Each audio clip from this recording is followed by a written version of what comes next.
Buenas, mi nombre es Cintia Cos, soy del Servicio de Clínica Médica y hoy el tema es neutropenia.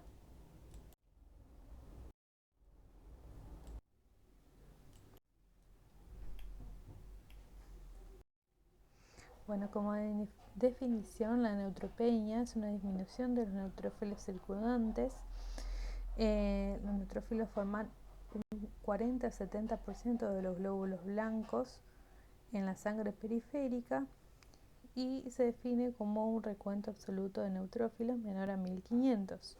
Estos se clasifican como leve, moderado y grave, con un recuento en leve de 1000 a 1500, moderado con un recuento de 500 a 1000 y un grave menor de 500. Bueno, como mecanismo, los neutrófilos formados en la médula ósea van a migrar a la circulación, al endotelio, al vaso y a los sitios de infección.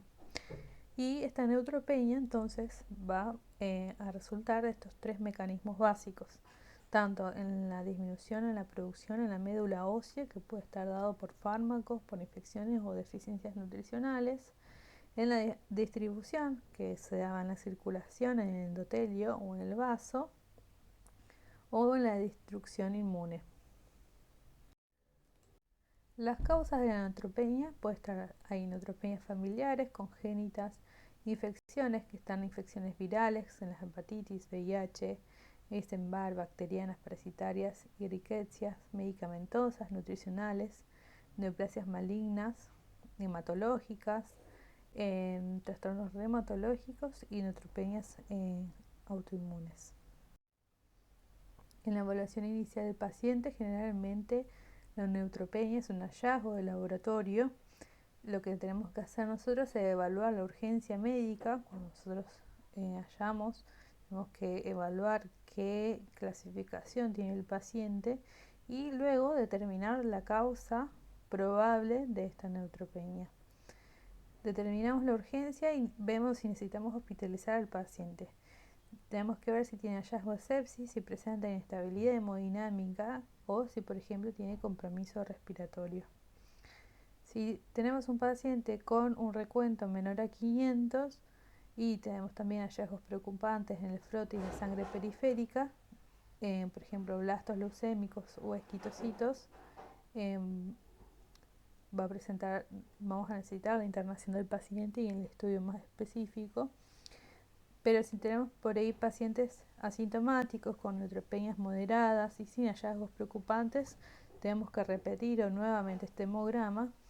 Y si tenemos un recuento mayor a 1000 pero sin hallazgos y es un paciente asintomático, nosotros podemos volver a estudiar este paciente dentro de 2 a 6 semanas. Bueno, ¿qué aspectos características nosotros debemos rescatar de la historia clínica del paciente? Si presentaba infecciones activas o infecciones, procesos infecciosos inflamatorios previos, por ejemplo, si tenía úlceras o astosas episódicas también previas, si el paciente tenía historial de neoplasias malignas hematológicas, si presentaba trastornos gastrointestinales o infecciones, si consumía ciertos medicamentos, las exposiciones personales y ocupacionales del paciente, y si presentaba antecedentes familiares de neutropenia, de síndromes de insuficiencia de médula ósea o trastornos hematológicos. Por acá mostramos los múltiples fármacos que pueden estar afectando y causar neutropenia. Tenemos medicamentos antiinflamatorios, tenemos antipalúdicos, antifúngicos, antivirales, anticonvulsivos, cardiovasculares, dermatológicos y diuréticos.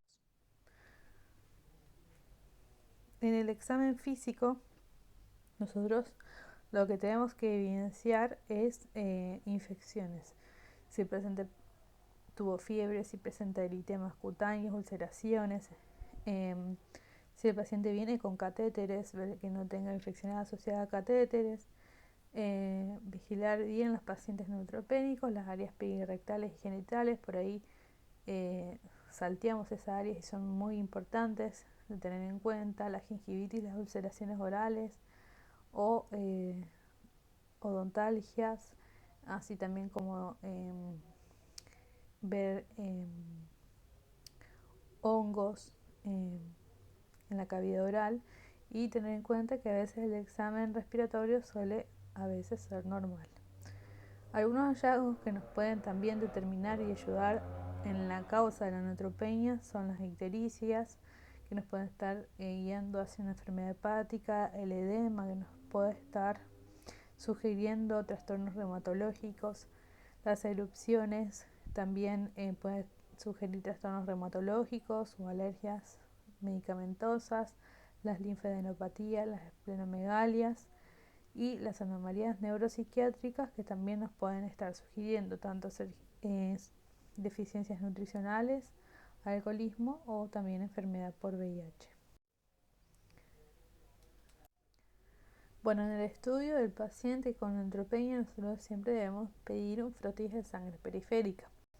Esto va a evaluar la morfología del neutrófilo y detectar los hallazgos hematológicos, y vamos a ver los neutrófilos, las granulaciones tóxicas o cuerpos de Doyle que pueden estar asociadas a sepsis, los neutrófilos bilobulados, pueden estar asociados a síndromes mielodisplásicos, las segmentaciones en los linfocitos pueden estar atípicos, pueden sugerir causas virales, las células pilosas, sugerir leucemias.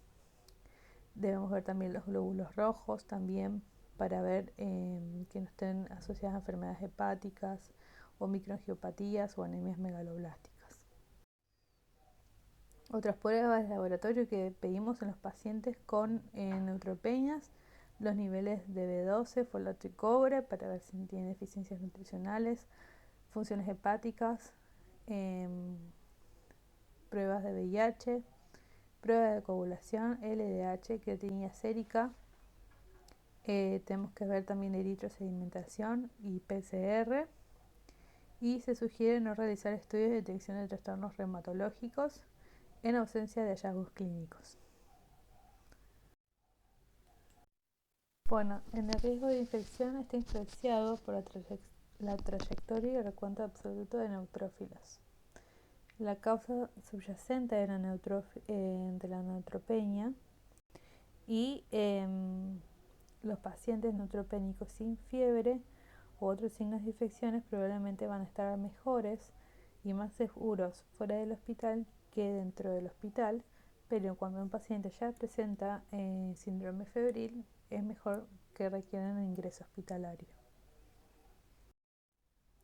Solo la neutropenia febril es una emergencia infectológica. Esto significa que el paciente debe instaurarse el tratamiento antibiótico dentro de un lapso de 2 horas desde su inicio de síntomas. Y para la definición debe tener una temperatura de un registro febril de 38, una neutropenia de menor a 500, neutropenias profundas que pueden ser menor a 100 o que su duración sea prolongada, que esto quiere decir mayor a 7 días, o funcionales, que esto sea un defecto cualitativo o sea, por ejemplo, por enfermedades hematológicas. Para identificar a los pacientes con neutropenia febril, utilizamos el score de MASC. Esto puntaje requiere mayor a 21, considera que es de bajo riesgo y toma los síntomas leves o síntomas severos, van sumando puntos si tiene una hipotensión, EPOC, si el tumor es sólido, si presenta infecciones micóticas, si presenta deshidratación, dónde fue el inicio de la fiebre y la edad del paciente. ¿Cómo definimos también una neutropenia de alto riesgo? Si el paciente tiene neutropenias, leucemias, todo paciente con leucemias agudas, inducción a mantenimiento, y también los linfomas quedan como neutropenias de alto riesgo. Las comorbilidades, es decir, si el paciente está con inestabilidad hemodinámica, si presenta mucositis oral intestinal, alteraciones neurológicas, si está asociado a infecciones de catéteres, infiltrados pulmonares, anomalías en la función hepática o renal o neoplasias no controladas, y si presenta un score de max menor a 21.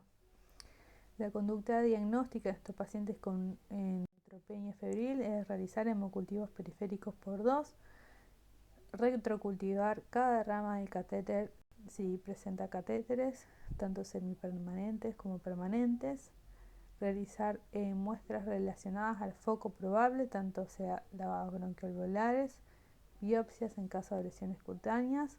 En imágenes de radiografía de tórax probablemente salgan normales.